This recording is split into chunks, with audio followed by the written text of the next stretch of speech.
Papež Frančišek je 15. septembra v audienco sprejel člane italijanskega svetopisemskega združenja. Ti se v Rimu udeležujejo 44. narodnega svetopisemskega tedna. Tema, s katero se tokrat ukvarjajo, je Naredimo človeka, moškega in žensko. Poglobiti želijo nekatere vidike odnosa med moškim in žensko, izhajajoč pri tem iz svetopisemskih besedil.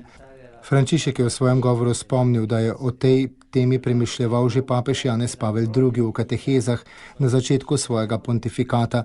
Tudi on sam, torej Frančišek, je med eno od katehez lanskega leta razlagal pripoved o stvarjenju in izpostavil, da je Bog, potem ko je ustvaril vesolje in živa bitja, ustvaril človeka po svoji podobi. Po božji podobi ga je ustvaril, moškega in žensko jo je ustvaril. Bistvenega pomena je premišljevati o tem, kako smo bili ustvarjeni, oblikovani po podobi in po podobnosti stvarnika, različni od ostalih ustvarjenih bitij in vsega stvarstva.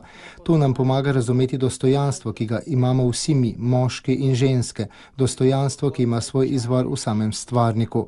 Vedno me je presunilo, da je naše dostojanstvo ravno dostojanstvo božjih otrok, je priznal Frančišek. Skozi svete spise se ta odnos kaže v dejstvu, da nas on vodi, kakor to počne oče svojim otrokom. V drugi pripovedi o stvarjenju pa vidimo, kako nas je Bog naredil na način obrtnika, oblikoval nas je iz zemlje, božje roke so se prepletale z našim življenjem. Ni nas ustvaril samo svojo besedo, ampak tudi svojimi rokami in svojim življenjskim dihom. Lahko bi rekli, da je vse bitje Boga bilo vpleteno v dajanje življenja človeškemu bitju.